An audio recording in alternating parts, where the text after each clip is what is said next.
Welcome to MojoPlays. To kick off the launch of our brand new channel, check out some of our favorite videos from WatchMojo's huge library of gaming content. Then, click on the link in the description below to head over to our Suggest page and vote on how you would have ranked this list.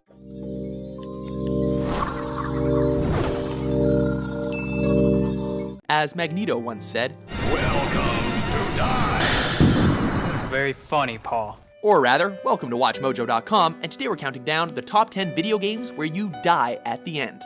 Oh my god! They killed him! For this list, we looked at games where the protagonist spends the credits in the afterlife. All I remember is what I have lost. We tried to avoid characters who may be alive according to the game's sequel, and characters whose deaths are questionable. We're looking at you, Kratos. Just a heads up, this list is full of super duper spoilers and all around sad feels, so proceed with caution. Number 10, LA Noire.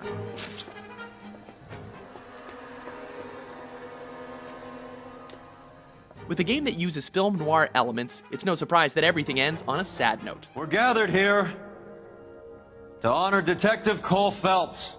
You play as Cole Phelps, a former Marine turned LAPD officer. As Phelps, you move through the ranks of the police department. That is, until you have an affair, ruin your reputation, and get demoted. What were you thinking? What about our children? Can you imagine what this has been like for them? Don't worry, the final case will surely redeem your character, except for the part where you die in a violent rush of water. Jump, Cole! Jump for it! At least you get honored at your funeral? Who never lost his faith in the LAPD and the system. Fine. You belittle his memory. Number 9, Mass Effect 3. Joker, listen. We have to go. How to Piss Fans Off, a Mass Effect novella. Everyone knows about the outrage over the ending to this trilogy, so much so that an extended cut had to be released to make things right. The war is over, and the Reapers are helping to rebuild. All that aside, the 3 endings of BioWare's grand sci-fi adventure still end with the death of lead character Commander Shepard, unless you pick a certain ending and have a high enough EMS rating in the extended cut. Still, canonically speaking, Shepard is donezo, but he sure did have a good run, saving the galaxy and all. Tell me another story about the shepherd. It's getting late, but okay. Number 8, Slender, the 8 Pages.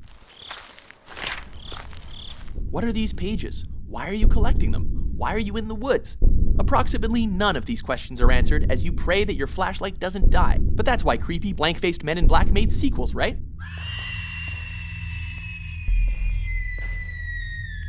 Before Slender, the Arrival came to be, gamers were brought on this quest where, even if you get all 8 pages and beat the game, Slender Man still shows up.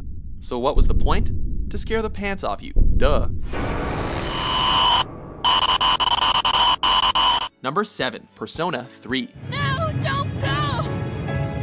What is he doing? Nothing like spending your school year going to class, making friends, killing shadows, and sacrificing your life to prevent the end of days. And then, at long last, I will rule over the new world. But that's exactly what this silent protagonist does. Even sadder, as you play the later titles in the Persona franchise, you're reminded about this tragic turn of events. My dear sister, do you think I can save that person? However, there is a non-canon ending where you and your friends forget everything and enjoy a relaxing life until the final countdown. You can either die protecting everyone or die singing karaoke. It's up to you. Thank you. Number 6, BioShock Infinite. Thousands of doors. Opening all at once. We think the BioShock franchise has something against letting its protagonist live. We lose lead protagonist Booker DeWitt in this game, and the female lead Elizabeth dies in the expansion Burial at Sea. And let's not forget Subject Delta in BioShock 2. While the main character death BioShock, you will always be with me now, Father. However, Booker's demise is particularly memorable, since it's for the greater good, as he is both protagonist and antagonist. And be born again in the blood of the Lamb. Gotta love those alternate realities that allow for endless loops of misery until you let yourself be drowned. Good times.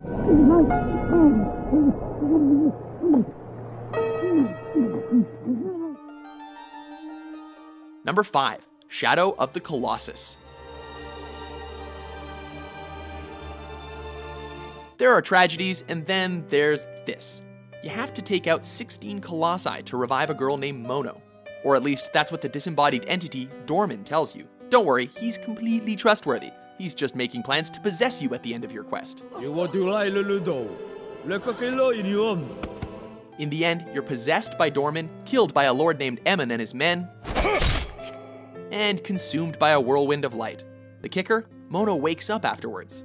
Looks like Romeo and Juliet got off easy.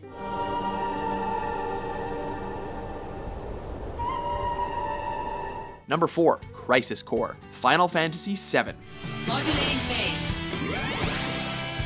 There's not a Final Fantasy fan out there who doesn't know Cloud Strife. As such, all the fans know about Zack Fair, the guy who gave Cloud that iconic Buster Sword. And boy did he go out fighting. Come and get it! Someone at Square Enix must have thought, let's have a game where Zack's the main character, and to see his life flash before his eyes, we can get even more attached to him before he dies. Springs about where my country boy too.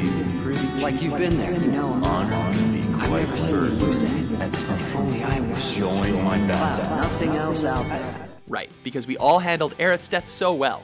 Thanks, Square Enix. Number 3, Halo Reach. For you had already passed the torch, and because of you, we found Halo. The heroic sacrifice certainly isn't a new trope. However, this game was a bit cruel with it. This is the Pillar of Autumn. We're away. Your character, Noble 6, stays behind on the planet Reach to make sure that the Pillar of Autumn leaves safely. This is what starts the events of the original Halo, which is where we thought the game would end. Unless you're playing Legendary, you get to play through that suicide mission with one objective: survive. Spoiler alert, you don't.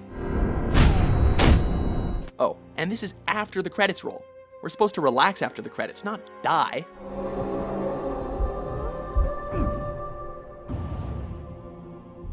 Number 2, The Walking Dead, Season 1. No, that's not, no. You didn't think that this game was gonna end on a high note, did ya? As Lee Everett, you meet a young girl named Clementine after the walkers attack. You need to be quiet. You two form a bond, and, well, you know what kind of list this is, right? In the end, you have a choice in regards to Lee's heartbreaking ending. You can either have Clementine leave him be, which means he'll become a walker, or you can have her kill him. And now, you... Please. We're beginning to think that Kleenex goes hand in hand with bullets these days. Before we unveil our top pick, here are a few honorable mentions. He is dead. And a great warrior will be born. One that will lead our people out of darkness and show them the way to the promised land. Can you hear them? They are calling to us. It's beautiful. Number 1, Red Dead Redemption. Get out of here. Go find a place to hide. Speaking of Kleenex and bullets, that could have been the title for the number 1 on our list. The government promises John Marston that he can see his family again if he kills 16 colossi. If he kills his old gang. Sorry, we're getting our tragedies mixed up. That's a paradox, John. Marston does as he's told, and sees his family again, and is promptly shot down by the government. Afterwards, control switches to your wife and son, where you ride back to see the bloody aftermath. At least your son gets some sweet, sweet revenge in the very end. Do you agree with our list? What the hell were you thinking? Is there a protagonist's death that we should have unburied? Are you sure this is what you want? For more tragic and not so tragic top 10s published daily, be sure to subscribe to WatchMojo.com. Thanks for watching Mojo Plays. Be sure to subscribe and click on the link in the description below to check out our suggestion page and vote on what content you'd like to see us cover next.